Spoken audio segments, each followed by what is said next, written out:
வந்து மழை வந்து நல்லா பெஞ்சிட்டே இருந்தது. ஒன் ஹவருக்கு முன்னாடி பார்த்தீங்கன்னா நல்லா இடி மின்னலோடு மழை பெஞ்சது. அதனால் வீடியோ எடுக்கலாம்னு சொல்லிட்டு வெளியே போகும்போது கரெக்டாக ஸ்டாப் ஆகிடுச்சு. ஸோ இப்போ அந்த பாப்புட்டி வந்து ஸ்கூலில் போய் கூட போகலாம் அப்படின்னு சொல்லிட்டு கிளம்பி நிற்கிறேன். மழை பார்த்தீங்கன்னா பெஞ்சிட்டே இருக்குது. ஸோ உங்களுக்கு தெரியும்னு நினைக்கிறேன், நல்லா மழை பெஞ்சிட்டே இருக்குது. நான் உங்களுக்கு ஃப்ரெண்டில் காமிக்கிறேன். ஓகேவா? இங்கே வந்து அந்தளவுக்கு உங்களுக்கு தெரியுமான்னு தெரியலை. நான் உங்களுக்கு ஃப்ரெண்டில் போய் உங்களுக்கு காமிக்கிறேன். ஓகேவா? எந்த அளவுக்கு மழை பெய்யுதுன்னு அப்படின்னு சொல்லிட்டு.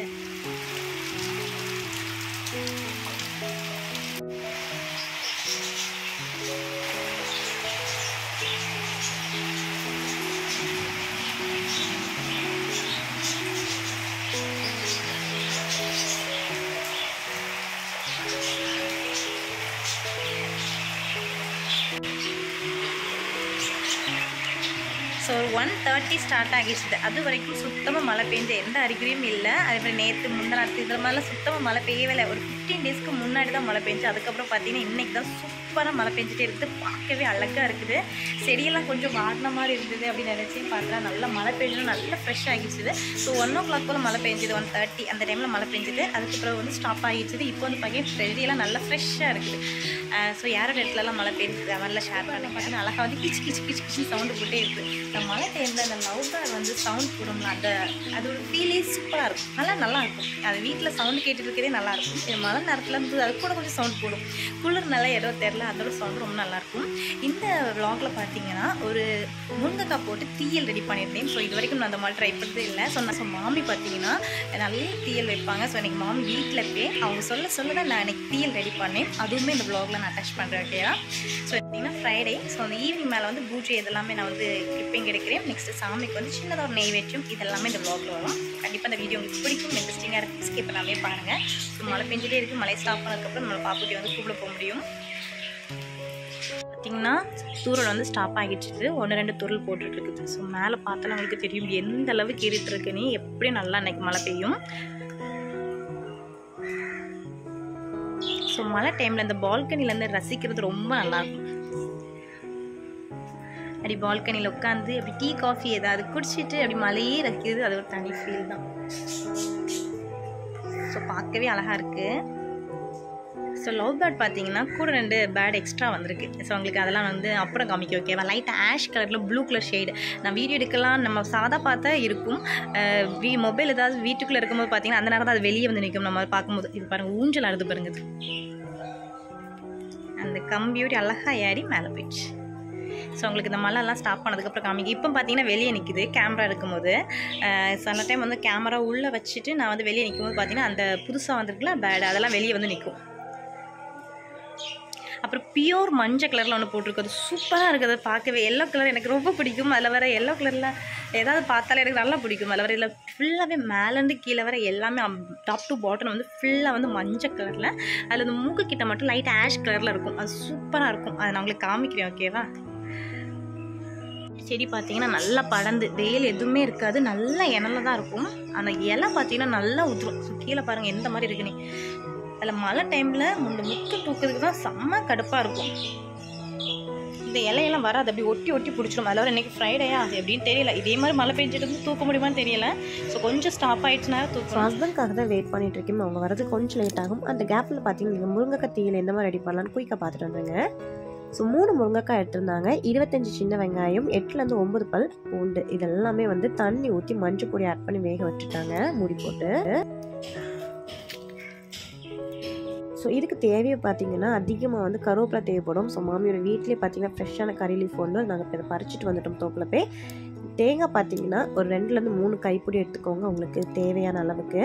ஸோ நல்லா வந்து கனமான அடிகனமான பேன் எடுத்துக்கோங்க. ஸோ அந்த பேனில் இந்த திரும்பின தேங்காய் அதில் 6லேருந்து 7 பல் பூண்டு போட்டு, பூண்டுக்கு தோலி உரிக்கணும்னு தேவையில்லை. ஒரு 15 சின்ன வெங்காயம் போட்டு நல்லா வந்து வறுத்துக்கோங்க. எண்ணெய் எதுவுமே ஆட் பண்ண வேண்டாம். ஓரளவுக்கு வதங்கினதுக்கு அப்புறம் வறுத்ததுக்கு அப்புறம் வந்து ஒரு கைப்பிடி நிறைய வந்து கருவேப்பிலை ஆட் பண்ணியிருக்காங்க. நல்லா ஃப்ரெஷ்ஷான கருவேப்பிலை ஆட் பண்ணி வதக்கும் போதே அதோட மனமே தனி தான். நெக்ஸ்ட் இந்த அளவுக்கு வரது வரைக்கும் நல்லா வறுத்து எடுத்துக்கோங்க. இதை நல்லா ஆற விட்டு ஒரு மிக்சிங் பவுலில் நான் இப்போ சேஞ்ச் பண்ணிக்கிறேன். நெக்ஸ்ட் இந்த பேனை வந்து நல்லா வந்து தண்ணி ஊற்றி அந்த தண்ணியை எடுத்துக்கோங்க. அந்த பேனில் சுற்றி இருக்கும் இல்லையா அந்த வேஸ்ட்டான தேங்காயெலாம் வந்து நம்ம வேஸ்ட் பண்ண வேண்டாம். ஸோ அதுவுமே ஒரு டேஸ்ட் கொடுக்கும். ஸோ சூப்பராக வந்து தேங்காய் வந்து நல்லா வறுத்து எடுத்துட்டோம். இதை நல்லா வந்து அரைச்சிட்டு வந்துடலாம். ஃபஸ்ட்டு வந்து கொஞ்சமாக லைட்டாக தண்ணி ஆட் பண்ணி நல்லா அரைச்சிருங்க. அதுக்கப்புறம் வந்து வாட்டர் ஆட் பண்ணி அரைங்க. அப்போ தான் நல்லா ஃபைனாக பேஸ்ட்டாக கிடைக்கும். இந்த அளவுக்கு நல்லா வந்து சாஃப்டாக பட்டு போல் அரைச்சிட்டு வந்துட்டேன். இனி நம்ம அந்த முருங்கைக்காய் இருக்கு இல்லையா, முருங்கைக்காய் சின்ன வெங்காயம் வேக வச்சுருக்கோம் இல்லையா, அது கூட வந்து தேவைக்கு வந்து உப்பு ஆட் பண்ணிக்கோங்க. நெக்ஸ்ட்டு ஒரு சின்ன லெமன் சைஸ் புளி ஆட் பண்ணிக்கோங்க. நான் எனக்கு கருப்பு புளி தான் எடுத்திருக்கேன். ஸோ இது ஈஸியாக வந்து ஃபில்டர் ஆகி கிடச்சிடுது. புளி தண்ணி கொஞ்சமாக ஆட் பண்ணிக்கோங்க. நெக்ஸ்ட் மெயினே பார்த்தீங்கன்னா சாம்பார் பவுடர். ஸோ வீட்லேயே ரெடி பண்ண சாம்பார் பொடியில் ஒரு 2 டேபிள் ஸ்பூன் ஆட் பண்ணியிருந்தாங்க. நெக்ஸ்ட் இது கூட நம்ம வந்து அரைச்சி வச்சுருக்கோம்ல தேங்காய், தண்ணி வந்து ஓரளவுக்கு ஆட் பண்ணால் போதும். எனக்கு கொஞ்சம் தொக்கு மாதிரி இருந்தால் தான் எடுத்து சாப்பிட்றதுக்கு பிசைஞ்சு சாப்பிட நல்லாயிருக்கும். ஓவர் தண்ணி ஆகிடுச்சுன்னா அந்தளவுக்கு நல்லா இருக்காது. ஸோ இந்த அளவுக்கு கட்டியாக எடுத்துக்கோங்க. முருங்கைக்காவை நம்ம கிண்டும் போது பொடிஞ்சிடக்கூடாது. நல்லா வந்து குக் ஆகியிருக்கும். ஸோ நல்லா பொடிஞ்சிடக்கூடாது. ஸோ இந்த மாதிரி ஆப்பை வச்சு லைட்டாக வந்து கிளறி விட்டுக்கோங்க. நெக்ஸ்ட் எனக்கு கூட கொஞ்சம் தண்ணி தேவைப்பட்டுச்சு. நான் கூட கொஞ்சம் தண்ணி ஆட் பண்ணியிருக்கேன். ஏன்னா வற்றி வரும்போது கரெக்டாக இருக்கும். ஸோ இந்த சாம்பார் பொடியோட ரெசிபி நான் வந்து கண்டிப்பாக இன்னொரு vlogல வந்து அப்லோட் பண்ணுறேன். ஸோ மாமியோட்ட கேட்டு நான் அதை உங்களுக்கு அப்லோட் பண்ணுறேன். ஓகேவா? ஸோ காரத்துக்கு பார்த்தீங்கன்னா 1 டேபிள் ஸ்பூன் வந்து சில்லி பவுடர் ஆட் பண்ணியிருந்தேன். ஸோ இந்த அளவுக்கு நல்லா வந்து எண்ணெயெல்லாம் பிரிஞ்சு கலர் சேஞ்ச் ஆகிறது அளவுக்கு நல்லா கொதிக்க விட்டுருங்க. லோ ஃப்ளேம்லேயே வச்சுக்கோங்க. அடிகனமான பாத்திரம் எடுத்துக்கோங்க. கரிஞ்சிடக்கூடாது. இறக்குறதுக்கு முன்னாடி ஒரு கொத்து கருவேப்பிலை போட்டு இறக்குனா போதும். சூப்பரான முருங்கைக்காய் தீயல் ரொம்ப டேஸ்ட் நல்லா இருந்து. ஒன்ஸ் நீங்கள் ட்ரை பண்ணிவிட்டு எப்படி வந்துன்னு சொல்லிட்டு உங்களுக்கு ஃபீட்பேக்கை என்னோட கமெண்ட்டில் ஷேர் பண்ணுங்கள். சரி, ஓகே. நீங்கள் கண்டினியூஸாக vlog பார்த்து என்ஜாய் பண்ணுங்கள். இன்னுமே சப்ஸ்கிரைப் பண்ணலன்னா சப்ஸ்கிரைப் பண்ணிக்கோங்க. ஹஸ்பண்ட் பார்த்தீங்கன்னா வீட்டுக்கு வந்துட்டு இருக்காங்க. அவங்க நினைச்சு தான் வருவாங்க. ஸோ அவங்க வந்தது இங்கேருந்து ஆட்டோ பிடிச்சி நம்ம போய் அம்முக்கியும் பாப்பையும் கூப்பிட்டு வந்துடலாம் அப்படின்னு சொல்லியிருக்காங்க. ஸோ அதுக்காண்ட எல்லாம் வெயிட் பண்ணிகிட்டே இருக்கேன். கொஞ்சமும் மழை வந்து ஸ்டாப் ஆகவே இல்லை. 3:10 ஆகுது. இன்னுமே மழை ஸ்டாப் ஆகவே இல்லை. ஸோ பாப்பாவுக்கு வந்து ஃபோன் பண்ணி கேட்டேன் அவன் என்ன பண்ணிட்டு இருக்கா அப்படின்னு சொல்லிட்டு. அவள் வந்து தூங்குனா முழிக்கிறேனே கொஞ்சம் லேட்டாக தான் தூங்குறான்னு சொன்னாங்க. அதில் வந்து ப்ராப்ளம் இல்லை. அவள் முழிச்சிருந்தா கண்டிப்பாக தேட ஸ்டார்ட் பண்ணிடுவான். ஏன்னா நாங்கள் வரதுக்குள்ள டைம் வந்து தெரியுது அவளுக்கு. இந்த டைமுக்குள்ளே அவங்க வருவாங்க அப்படின்னு சொல்லிட்டு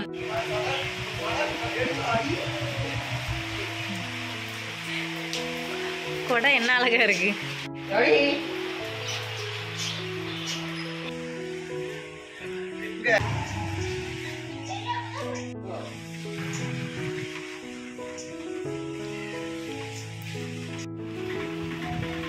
ஆட்டோ வரதுக்கு கொஞ்சம் லேட் ஆகிடுச்சு. அவங்க வேறு சவாரி பார்த்துட்டு இருந்ததுனால அவங்கள எடுத்து விட்டுட்டு வரதுக்கு 3:45 கிட்ட ஆகிடுச்சுது. ஸோ நாங்கள் ஃபஸ்ட்டு அம்முட்டி தான் வந்து கூப்பிட வந்துருந்தோம். ஏன்னா அம்முட்டிக்கு 3:40க்கு முடியும். நாங்கள் அங்கே வர ஸ்கூலுக்கு போகிறதுக்கே 4 o'clock ஆகிடுச்சுது. ஸோ ஸ்கூலில் அம்முட்டியை எடுத்துகிட்டு நேராக வந்து பாப்பாவை கூப்பிட போயிருந்தோம். அம்முட்டி எப்பவுமே சொல்லிகிட்டே இருப்பா, நானும் என்ன கூட்டிகிட்டு போங்க, பாப்பா என்ன செய்யன்னு பார்க்கணும் அப்படின்னு சொல்லிட்டு ஃபைனலாக அவளுமே ஆசைப்பட்டு இன்றைக்கி நடந்துச்சுது.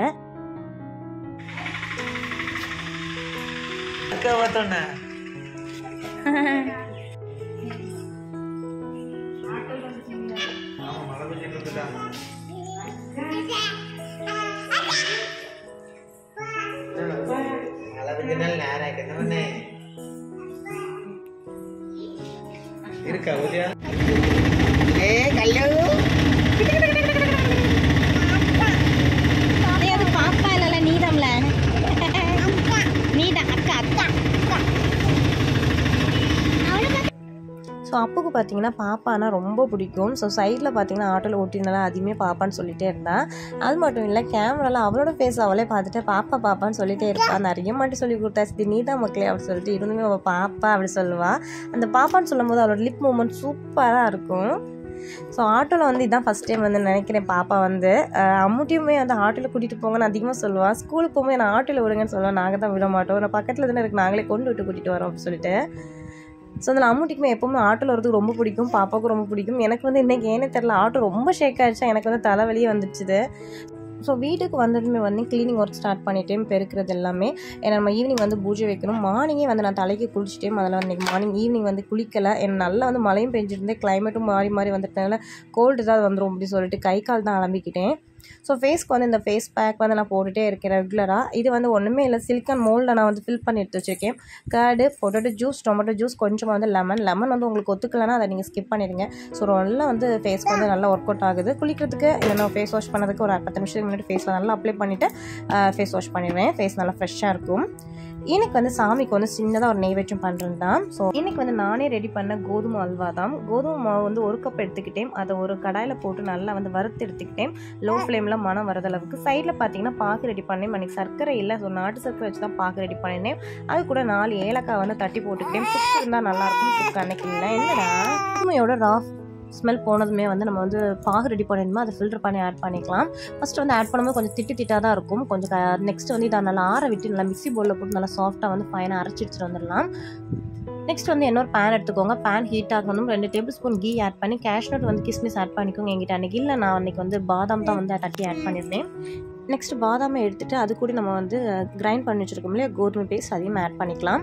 ஆட் பண்ணி நல்லா வந்து கிண்டி விட்டுக்கோங்க. அது கூட கொஞ்சமாக கீ ஆட் பண்ணி கிண்டிக்கிட்ட நல்லா வந்து கீ எல்லாம் பிரிஞ்சிட்டு நல்லா தளண்டு வரும். சூப்பராக இருக்கும் இந்த அல்வா. ஸோ சாமிக்கு தான் அன்றைக்கி வந்து நெய்வேத்தியம் நான் ரெடி பண்ணியிருந்தேன். ஸோ பார்த்தீங்கன்னா ஹஸ்பண்ட் பூவெல்லாம் வாங்கிட்டு வந்துட்டாங்க. பவர் போயிட்டு ஸோ மொபைலில் உள்ள லைட் வச்சு தான் சாமிக்கு பூவெல்லாம் போட்டுருந்தேன். விலை கொளுத்தும் போது கரெக்டாக பார்த்தீங்கன்னா கரண்டும் வந்துடுச்சு. ஸோ ஈவினிங் இந்த மாதிரி தான் எங்களுக்கு பிடிச்சி. இந்த vlog உங்களுக்கு பிடிச்சினா லைக் கமெண்ட் ஷேர் பண்ணுங்கள். நம்மளோட சேனல் ஃபஸ்ட் டைம்னா சப்ஸ்கிரைப் பண்ணிக்கோங்க. இன்னொரு இன்ட்ரெஸ்டிங்கான vlog வந்து பார்க்குறேன். அது வரைக்கும் பாய்.